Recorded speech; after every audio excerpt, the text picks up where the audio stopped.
sé que van varios años. So, me gozo con que ellos estén aquí el día de hoy.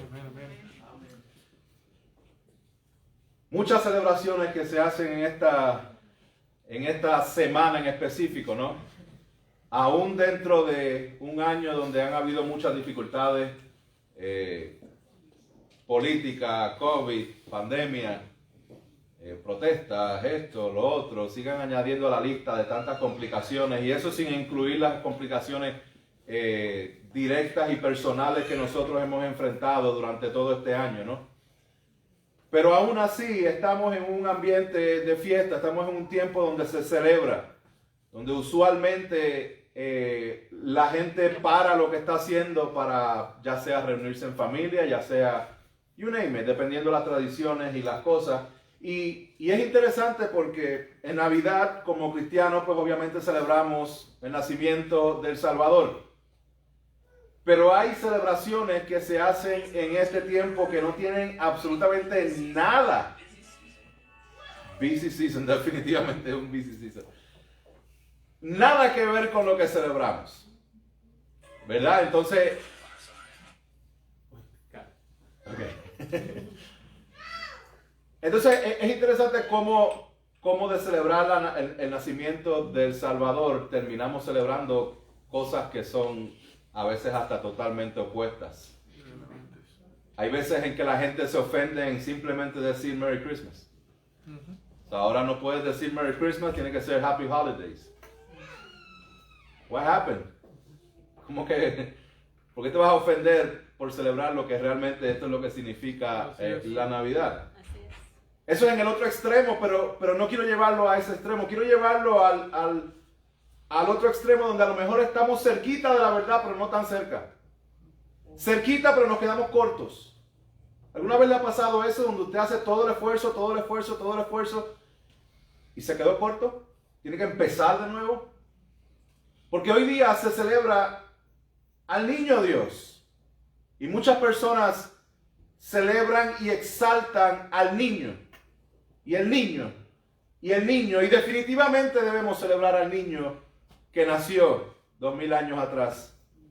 Porque un niño nos ha nacido. Pero hermanos, no podemos ponerle un punto a esa celebración. No podemos celebrar al niño sin entender lo que ese niño se convirtió y lo que hizo y lo que completó. Porque no celebramos en sí al niño. Celebramos lo que significa la obra que ese niño completó de adulto. Así es. ¿Make sense? Amén. Es importante que mantengamos eso en el front, en la parte del frente, para que nosotros entendamos que si nosotros celebramos al niño y desconsideramos o no tomamos en cuenta la obra del Redentor, estamos no solamente perdiendo el enfoque de lo que es la Navidad, estamos distorsionando el Evangelio. Así es. Y ahí es donde la cosa se pone un poquito más complicada.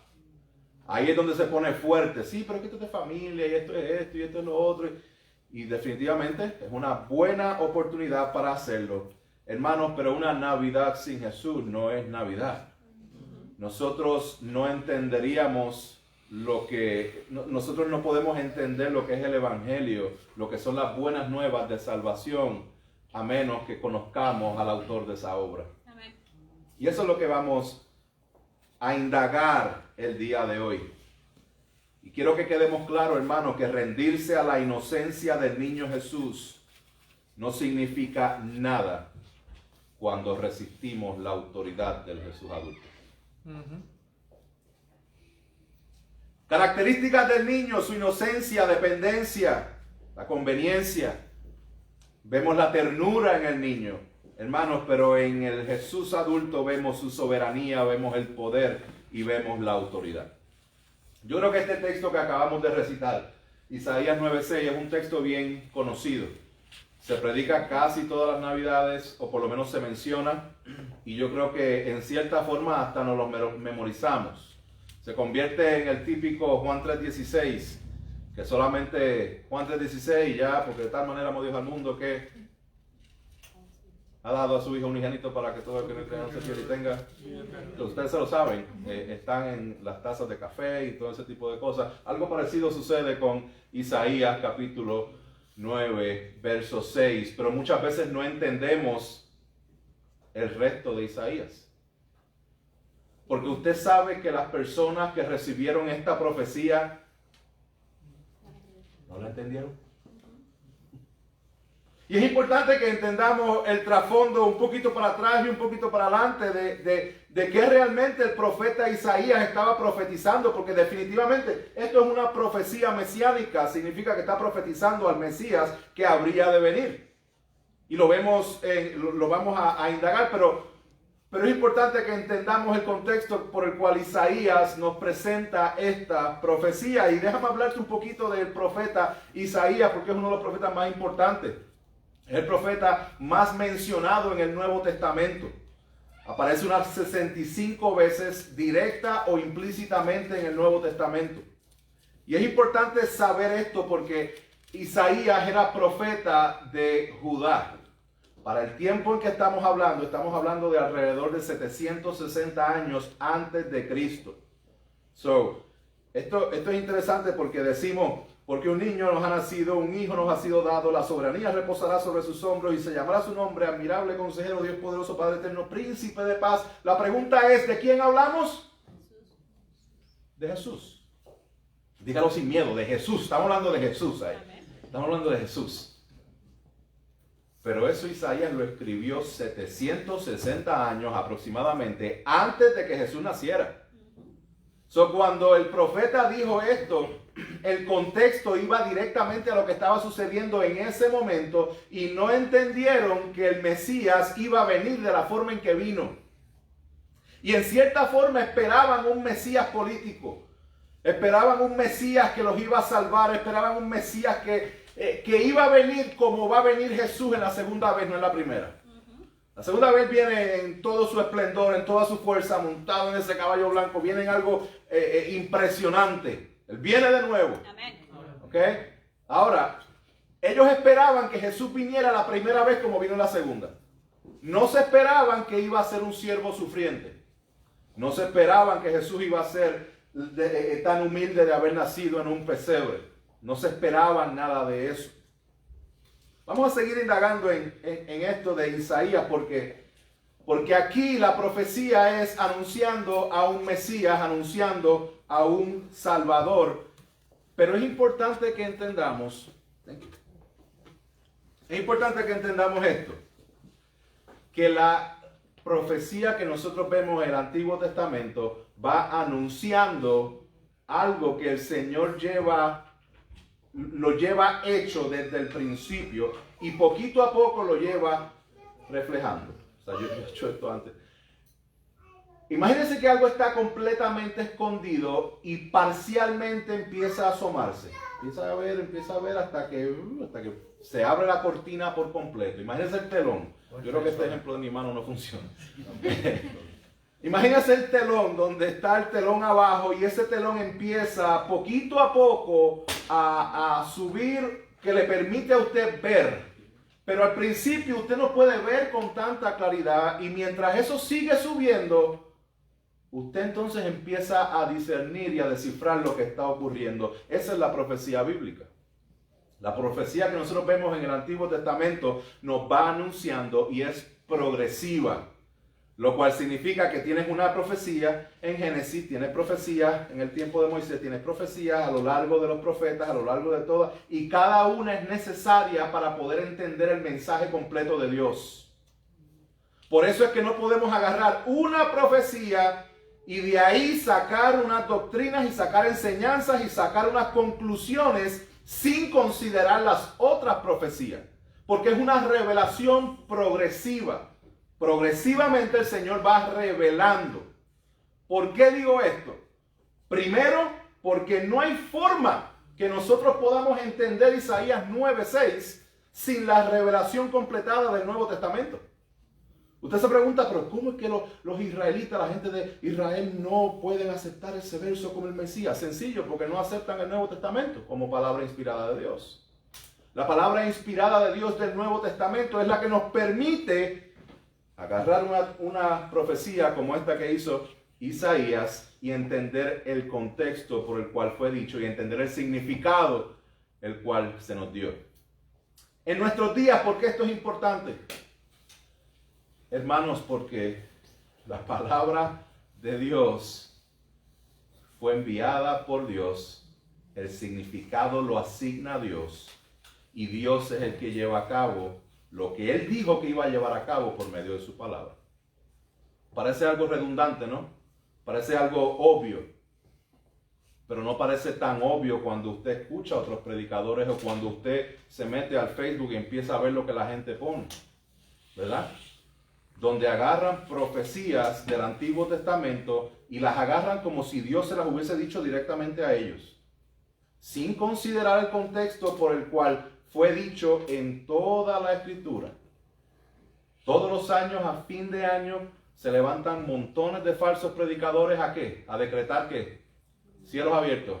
¿Cuántos lo han escuchado? Sí, bendiciones. Cielos abiertos, bendiciones para este nuevo año. Este es el año de la conquista, este es el año de la victoria, este es el año tal, tal, tal, tal, tal.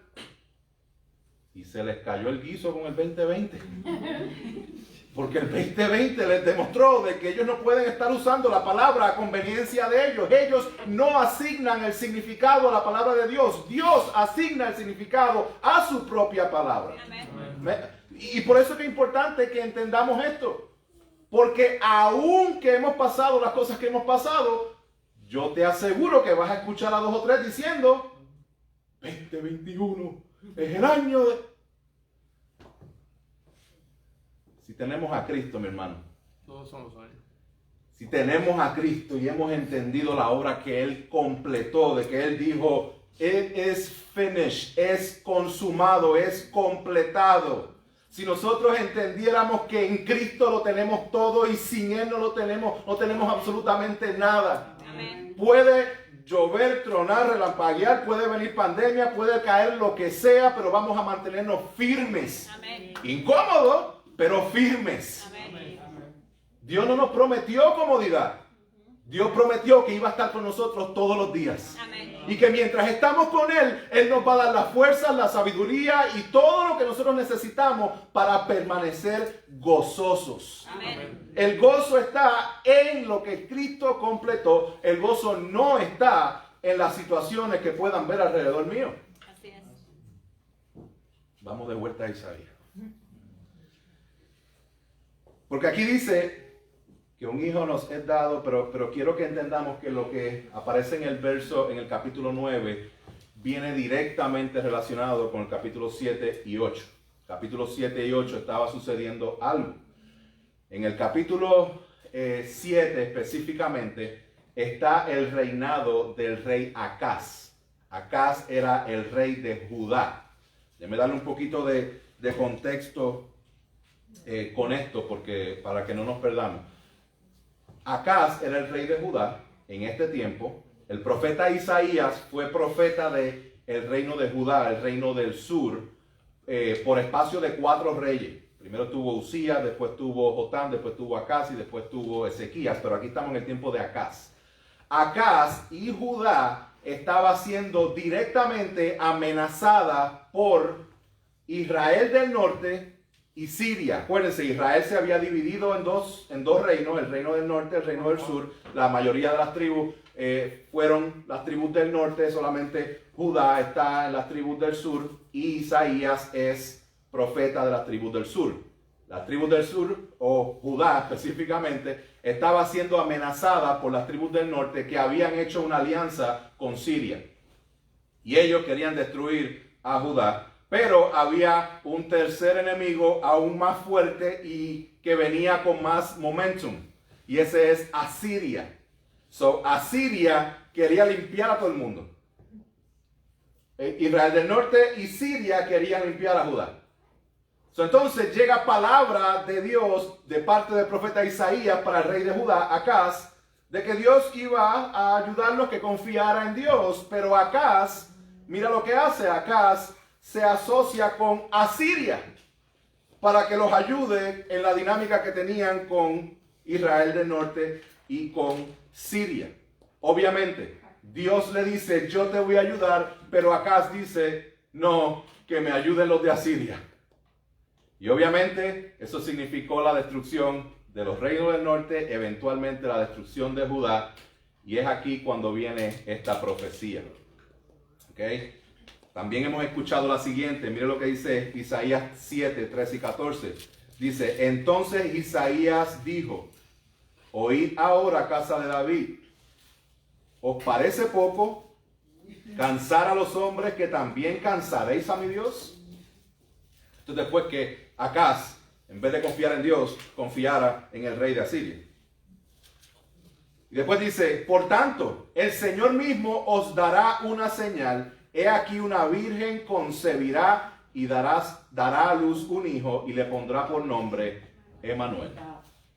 Eso tiene una connotación inmediata porque el profeta iba a tener un hijo, porque se dice que de quien está hablando ahí el profeta es específicamente del que iba a ser rey después, que es Ezequías, pero también tiene un cumplimiento con Cristo Jesús. ¿Y cómo lo sabemos? ¿Se acuerdan como les dije hace un rato que la revelación progresiva de Dios la comprobamos en el Nuevo Testamento? Vamos a Mateo capítulo 1 verso 23. ¿Qué dice Mateo 1:23? El cumplimiento de Isaías 7:14. Dice, he aquí la virgen concebirá y dará a luz un hijo y le pondrán por nombre Emmanuel, que traducido significa Dios con nosotros. Hay un rey, voy a poner un rey, pero ustedes no necesitan un rey terrenal. Hay un problema mucho más grande que ustedes tienen y necesitan un rey divino.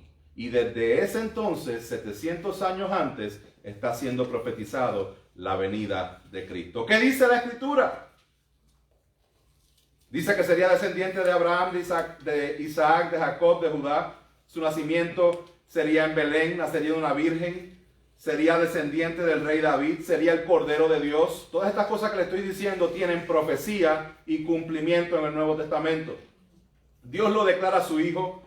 Enseñaría por parábolas, sería profeta para su pueblo, daría vista a los ciegos y abriría el oído a los sordos, no creerían en él, sería rechazado por su pueblo, lo odiarían sin causa, iba a ser traicionado por un amigo cercano, on and on and on. Vemos profecías del Antiguo Testamento siendo cumplidas en el Nuevo Testamento. Y de ahí llegamos a Isaías 9:1. So, vamos a cubrir del 1 al 5 para que entonces lleguemos a Isaías 9:6. Dice así: pero no habrá más lobreguez para la que está en angustia. Como en tiempos pasados, él trató con desprecio a la tierra de Zabulón y a la tierra de Neftalí, pero después la hará gloriosa por el camino del mar, al otro lado del Jordán, Galilea de los gentiles. ¿Ah? Se quedó como, ¿qué? ¿Qué leyó ahí? Bueno, déjeme decirle, Neftalí y Zabulón eran dos de las tribus del norte y eran las primeras tribus que fueron destruidas por Asiria. ¿Ok? ¿Por qué es importante esto? Porque esas tribus del norte estaban en el área de Galilea. Y en el área de Galilea es donde se levantó Jesús por primera vez e inicia su ministerio y dice, arrepentíos, el reino de los cielos se ha acercado. Escúchalo bien, en Mateo 4, mira lo que dice. Tierra de Zabulón, estos 700 años después, tierra de Zabulón y tierra de Neftalí, camino del mar al otro lado del Jordán, Galilea de los gentiles. El pueblo asentado en tinieblas vio una gran luz, y a los que vivían en región y sombra de muerte, una luz les resplandeció. Desde entonces Jesús comenzó a predicar y a decir, arrepentíos porque el reino de los cielos se ha acercado. Gloria a Dios. Lo vimos en Isaías 9:1, vemos el cumplimiento en Mateo capítulo 4. Seguimos leyendo, versos 3, 2 y 3. Dice, el pueblo que andaba en tinieblas ha visto una gran luz.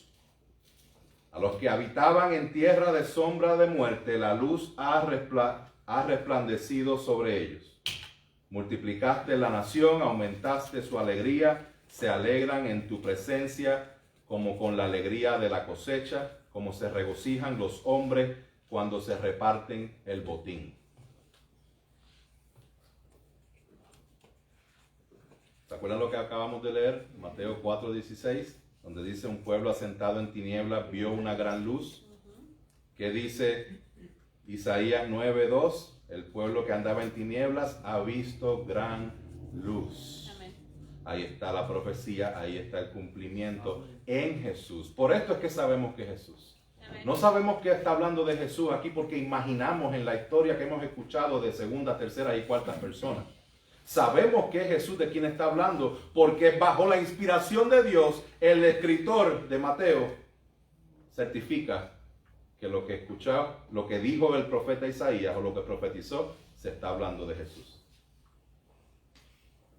Está este contraste de tinieblas y luz. Hay oscuridad, hay tinieblas, pero Cristo es la luz. Lucas capítulo 1, mira cómo lo presenta. Y tú, niño, obviamente hablando de Jesús, serás llamado profeta del Altísimo, porque irás delante del Señor para preparar caminos, para dar a su pueblo el conocimiento de la salvación por el perdón de sus pecados, por la entrañable misericordia de nuestro Dios, con que la aurora nos visitará desde lo alto. Escucha, para dar luz a los que habitan en tinieblas y en sombra de muerte, para guiar nuestros pies en el camino de paz. Amén. El cumplimiento es Cristo. Para no dejarlo ahí, Cristo mismo se levantó delante de todo el mundo y dijo: yo soy la luz del mundo. El que me sigue no andará en tinieblas, sino que tendrá la luz de la vida. Amén. Cristo es la luz. Amén. No sabemos qué va a pasar, no sabemos qué va a suceder, no sabemos qué va a acontecer con nosotros. Estamos en oscuridad en cómo tomar decisiones. Cristo dice: yo soy la luz del mundo. Él es el que nos alumbra el camino.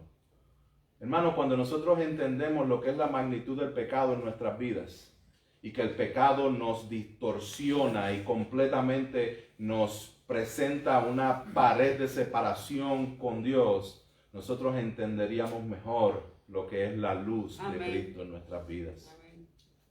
Pero vamos a indagar eso ya mismito.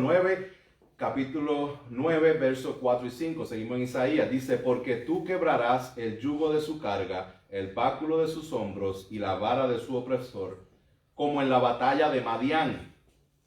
¿Cuántos saben qué pasó en la batalla de Madián? ¿Cuántos conocen la película 300? A lo mejor se la conocen. La historia de Gedeón. No, la historia de Gedeón, que con 300 valientes derrotó un ejército de miles y miles de hombres. O sea, en otras palabras, derrotó un ejército que bajo las fuerzas normales sería imposible de derrotar. ¿Ok? ¿Qué es lo que está diciendo aquí el profeta? Lo que Dios va a hacer es algo que para ustedes es imposible. Ustedes no pueden. Y esa es la dinámica que como nosotros, como personas y como seres humanos, muchas veces caemos en esa misma trampa. Donde entendemos de que sin mí nada podéis hacer, dice el Señor, Juan 15:5, sí, nada podemos hacer sin el Señor, pero nos damos la media vuelta y tratamos por nuestra propia cuenta. Y en la práctica nos colgamos, como decimos, cogemos el examen y nos colgamos. Porque teóricamente sabemos que sí, el Señor dice que sin Él no podemos hacer nada, pero prácticamente cuando vamos a la práctica, cuando enfrentamos los problemas de la vida y cuando enfrentamos las situaciones que nos pasan, la primera reacción casi siempre es: I can handle this. Yo puedo. Y reacciono a mi forma, y reacciono a mis emociones, y reacciono a estas cosas, en vez de: tú, Señor, es el que está en control de todo. Amén. Mi vida está en tus manos. El Mesías hace posible lo que es imposible para el hombre. No hay salvación por nuestras propias capacidades, sino por medio de su poder. ¿Se acuerdan la historia del joven rico? ¿Qué tengo que hacer para heredar la vida eterna? ¿Verdad? Y después tienen esta conversación y pues sigue los mandamientos al pie de la letra. Los he hecho, Jesús. Pues dale, vende todo lo que tienes y sígueme. dio media vuelta y se fue triste porque tenía muchas posesiones. Se dio cuenta que dio todo su esfuerzo y toda su vida para seguir las reglas, pero su corazón todavía estaba atado a las riquezas que él tenía. Al fin del día, su corazón confiaba más en lo que él podía hacer que en lo que Dios hacía por él. ¿Qué indicación es esta? Esto es interesante porque la gente alrededor veía a esta persona como, wow, esta persona es perfecta. Él sigue la ley al pie de la letra. Esta persona es influyente, es rica, es adinerada, tiene... ¿Y él no puede heredar la vida eterna? Los discípulos dicen, maestro, entonces, ¿quién podrá ser salvo? Si este no puede ser salvo, ¿quién podrá ser salvo? Lo cual la respuesta de Jesús es perfecta y gloriosa, porque él dice, lo que es imposible para el hombre es posible para Dios. Amén. Ese texto no es para que tú pidas un carro y una casa grande. Ese texto no es para que te den un aumento de salario en el trabajo. Ese texto es para decirte que tú no puedes salvarte y que no hay esperanza en ti. Qué triste se oye eso, qué depresivo se oye eso, no. Pero Dios, en su misericordia, ha enviado a un niño que iba a pagar el precio porque él creció, vivió como tú no podías vivir. Perfectamente, se ofreció a sí mismo en expiación por nuestros pecados, no pecando, sino siéndole a él imputados los pecados de nosotros, yendo a la cruz, derramando su sangre, venciendo la muerte y el pecado el tercer día y llamándonos a nosotros al arrepentimiento y a la fe. Amén. Para ti es imposible, pero ya yo lo completé. Amén. Gloria a Dios. Amén. Gloria a Dios por eso. Y aquí llegamos al verso 6. Y ahora el profeta Isaías dice, porque un niño nos ha nacido, un hijo nos ha sido dado y la soberanía reposará sobre sus hombros. Mi hermano, le está hablando aquí el profeta Isaías con un lenguaje de reino.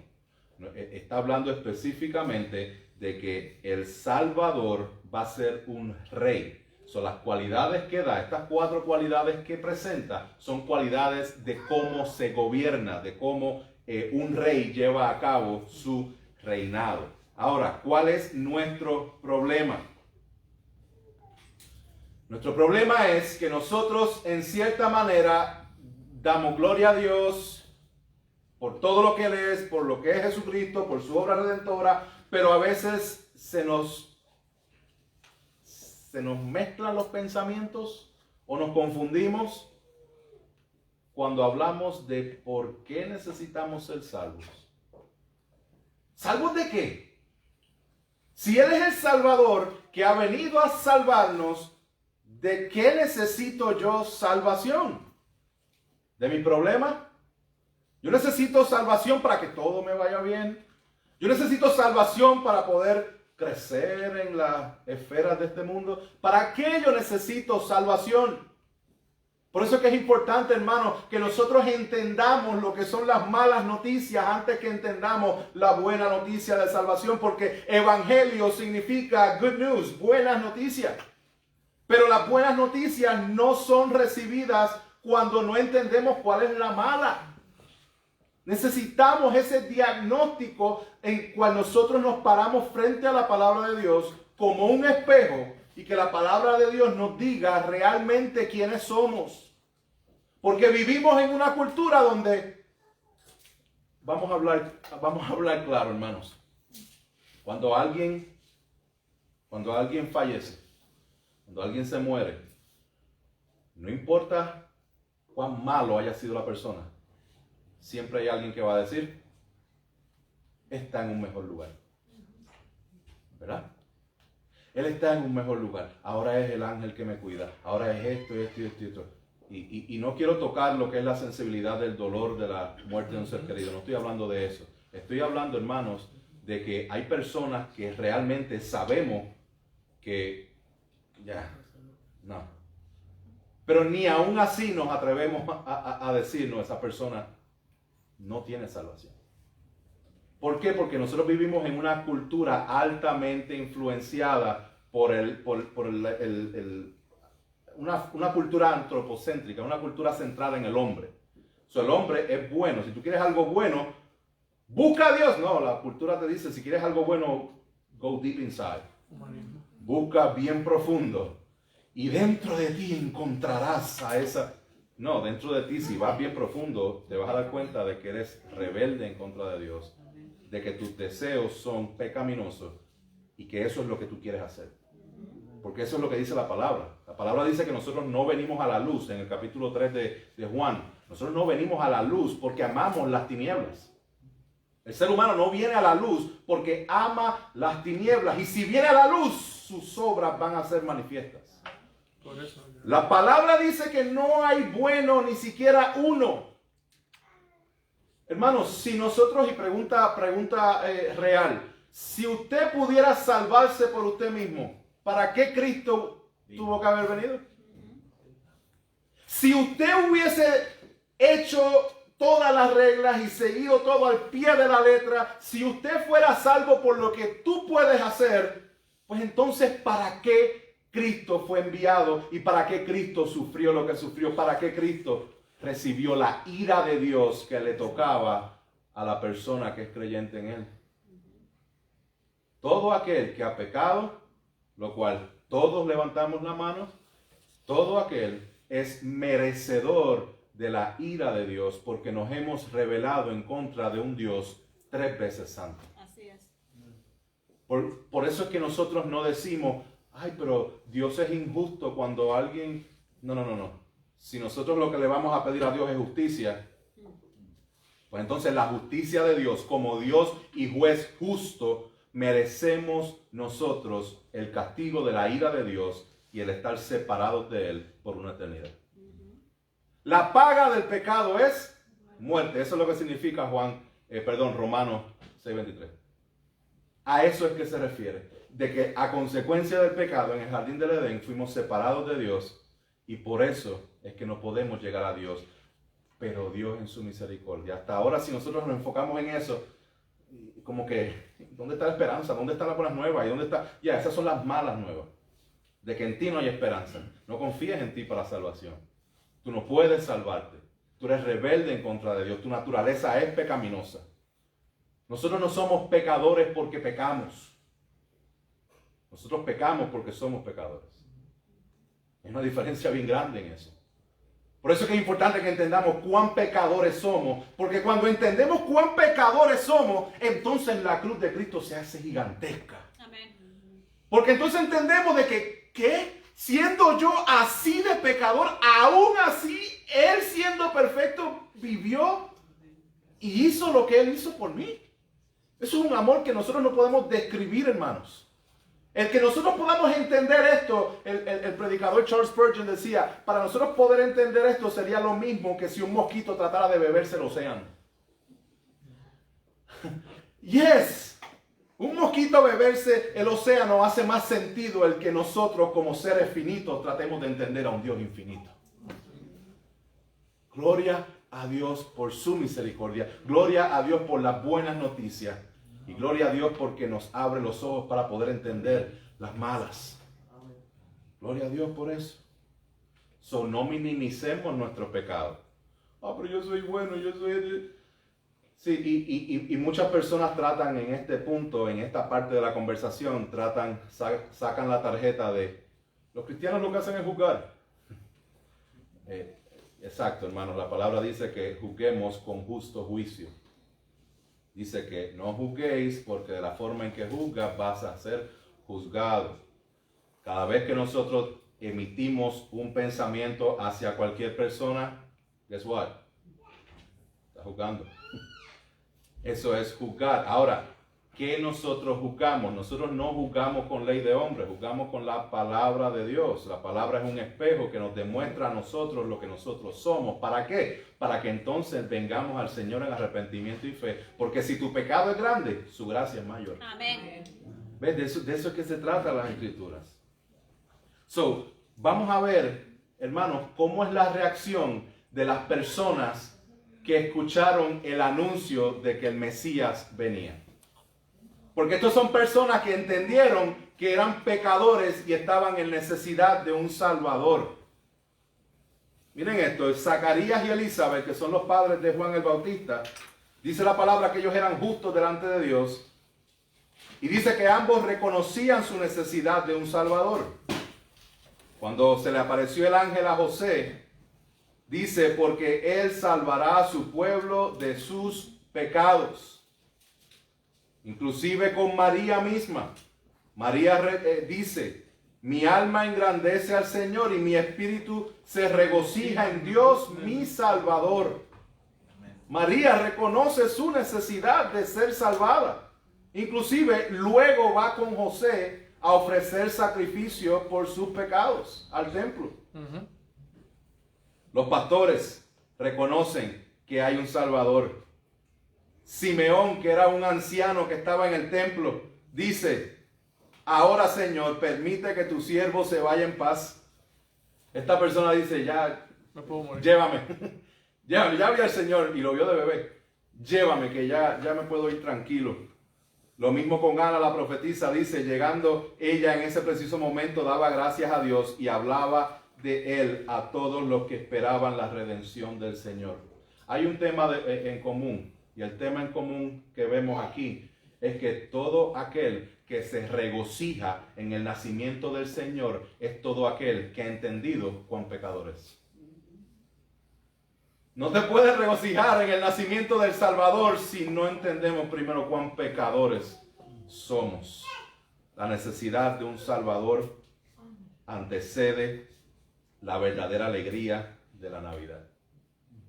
Quiero que entendamos algo mejor, porque aquí dice que un niño nos ha sido dado. Un niño nos ha nacido, un hijo nos ha sido dado. Y quiero que entendamos el concepto de lo que Jesús hizo cuando dijo, un hijo nos ha sido dado.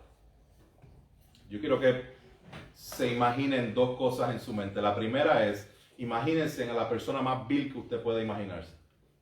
A la persona que a lo mejor le hizo daño a niños, a lo mejor hizo, no sé, las cosas más malvadas que pueda. No sé si le viene Hitler a la mente, usualmente viene Hitler, es más fácil explicarlo con Hitler. Imagínate en esa persona que hizo algo extremadamente malo delante de los ojos de toda la sociedad, y esa persona está delante del juez, está siendo juzgada.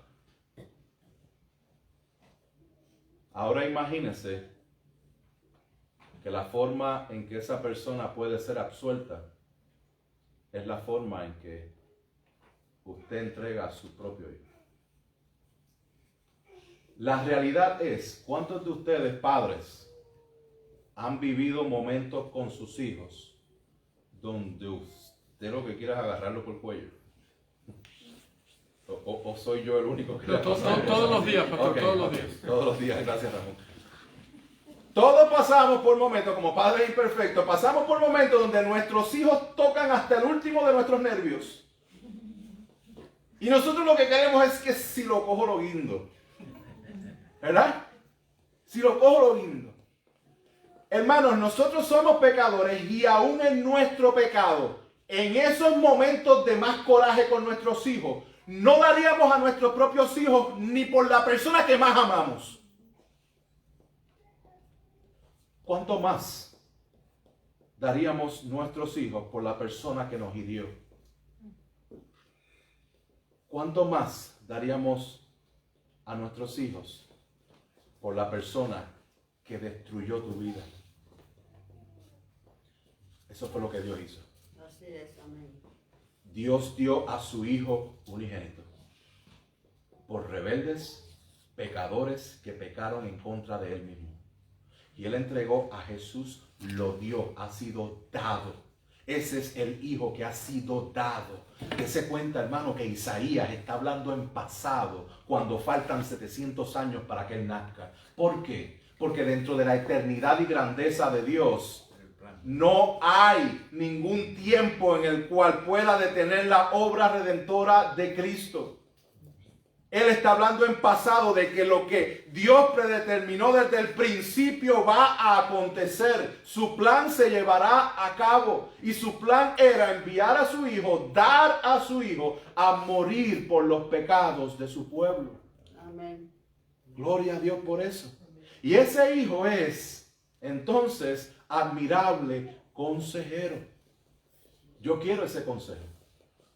La palabra, si usted va a la Reina Valera, dice admirable, consejero, como si fueran dos cosas diferentes. Realmente el original lo presenta como una descripción del título. Es un consejero admirable. Eso es admirable consejero como una descripción. Sustantivo. Es importante que entendamos esto porque si se acuerdan de la historia que les hice hace un rato del rey Acaz, el rey Acaz buscó el consejo de Asiria. Y por eso la profecía viene de que va a venir un rey, no como Acaz. Va a venir un rey que va a ser perfecto y es un rey que es un admirable consejero. ¿Por qué admirable? Hermano, usted podría realmente decir, Padre, perdónalos porque no saben lo que hacen mientras usted está clavado en una cruz. Por eso es que Él es admirable. ¿Sabes por qué Él es admirable? Porque Él quiere que nosotros no pequemos, pero si pecamos, Él es nuestro abogado para con el Padre. Porque su obra es completa. Él es admirable consejero. Dice Colosenses 2:3, en quien están escondidos todos los tesoros de la sabiduría y del conocimiento. Pregunta que yo te hago. ¿Tu confianza dónde está? ¿Tu confianza está en que se mejoren las cosas? ¿Tu confianza está en que volvamos a la normalidad? ¿Tu confianza está en otras áreas o está en el admirable consejero? Dios poderoso es Dios fuerte, así como tiene sabiduría sin límite, también tiene poder sin límite. Poder para crear, poder para sanar, poder para libertar, poder sobre la naturaleza, poder sobre el pecado, hermanos, y poder sobre la muerte. Ese es Cristo, poderoso, Dios fuerte, Dios fuerte. ¿Operas tu vida en la fortaleza del Dios fuerte? ¿Basas las cosas que haces en lo que tú eres capaz de hacer y en las fuerzas que tú tienes o descansas en las fuerzas del Todopoderoso? Amén. Él es Padre eterno. ¿Cómo que el niño es Padre eterno? Qué interesante, ¿no? Él es un niño nos es dado y es Padre eterno. Wow, ¿qué pasó aquí? ¿Nació del vientre de la universidad? ¿Hay algo que faltó aquí? Sí, porque Él es Dios. Mira lo que Jesús dice, específicamente en Juan 10. Dice, mis ovejas oyen mi voz y yo las conozco y me siguen y yo les doy vida eterna y no perecerán jamás, ni nadie las arrebatará de mi mano. Mi Padre que me las dio es mayor que todos y nadie las puede arrebatar de la mano de mi Padre. Yo y el Padre somos uno. La voluntad del Padre es llevada a cabo por el Hijo. Lo que es el Padre es manifestado en el Hijo. ¿Quieres conocer al Padre? Ven y conoce al Hijo. Por último, príncipe de paz. Príncipe de paz. Déjame ponerlo de esta forma, hermanos. La palabra dice que nosotros en nuestro pecado estamos en enemistad con Dios. Enemigos de Dios. Usted en algún momento dado de su vida, ya sea en su vida de cristiano o en su vida pasada antes de ser cristiano, en algún momento dado de su vida o los ha tenido o los tiene o los tendrá algún tipo de persona que sirve como enemigo.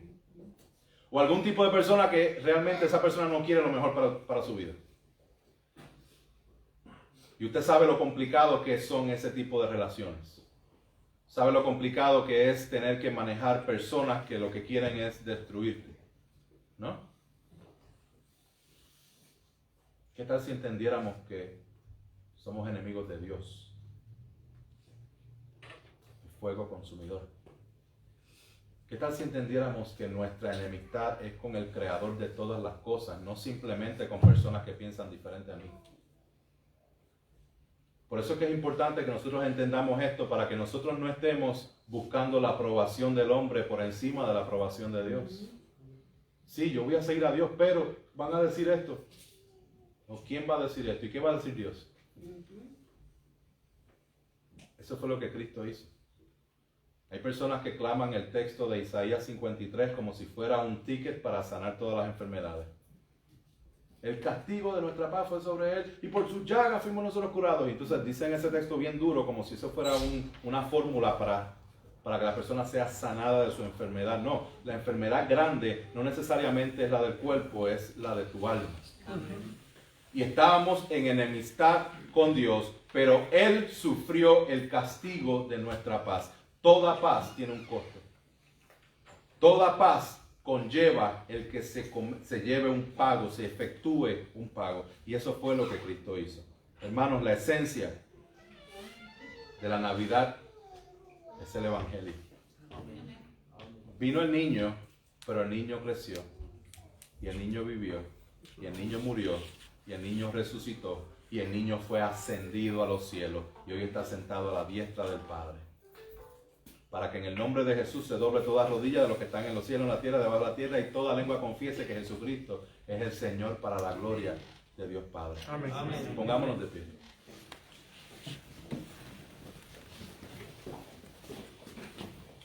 La verdadera Navidad no celebra solo el nacimiento de un niño, sino la encarnación de Dios. Y el Verbo se hizo carne y habitó entre nosotros. Romanos 5, 8, 11 dice: mas Dios muestra su amor para con nosotros en que siendo aún pecadores, Cristo murió por nosotros. Pues mucho más estando ya justificados en su sangre, por él seremos salvos de la ira. Porque si siendo enemigos fuimos reconciliados con Dios por la muerte de su Hijo, mucho más estando reconciliados seremos salvos por su vida. Y no solo esto, sino que también nos gloriamos en Dios por el Señor nuestro Jesucristo, por quien hemos recibido ahora la reconciliación. Amén. Si nosotros hemos recibido la reconciliación, es para estar gozosos. De que pase lo que pase, estamos seguros en Cristo. Amén. Si tú no sabes dónde estás parado delante de Dios el día de hoy, quiero invitarte a que vengas a Cristo. A que rindas tu vida reconociendo que en ti no hay nada posible que pueda hacer que tú seas justificado delante de Dios. No hay nada que tú puedas hacer para obtener la salvación preciosa, sino que le des la espalda a tu pecado y corras al Señor en fe, reconociendo que Él pagó el precio, reconociendo que Él da vida eterna y que solo en Él hay salvación. Ven al Señor en arrepentimiento y en fe. Y que celebremos como lo que sucedió en Lucas capítulo 2. Después del anuncio a los pastores, dice: y de repente apareció con el ángel una multitud de los ejércitos celestiales, alabando a Dios y diciendo: gloria a Dios en las alturas y en la tierra, paz a los hombres en quienes Él se complace. Padre celestial, gracias por tu palabra. Te pido, Espíritu Santo, que tú obres en nuestros corazones, que nos convenzas de pecado, que nos guíes en arrepentimiento hacia ti, que podamos confiar y creer que solo en ti hay salvación. Te necesitamos, Señor. Te damos la gloria en el nombre de Jesús. Amén.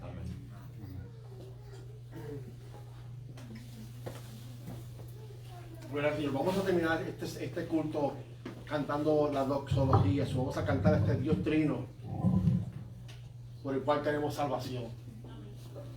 Cantamos así.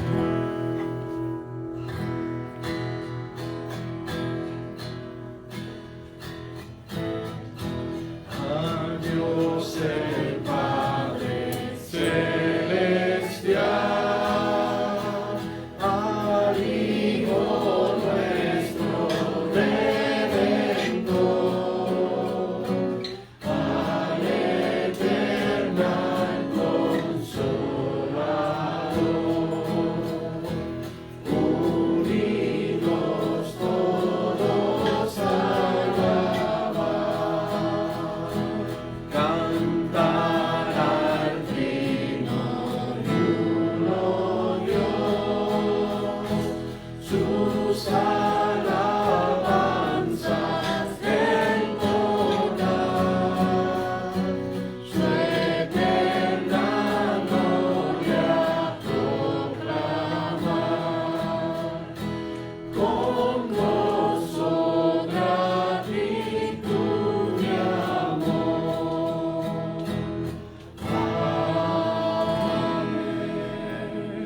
Gloria al Señor. Vamos a terminar recitando el texto bíblico y Dios le bendiga, Dios le guarde. Amén. Y dice así. Porque Porque de Él, por Él y para Él son todas las cosas. A Él se da la gloria por los siglos. Amén. Dios le bendiga, Dios le guarde.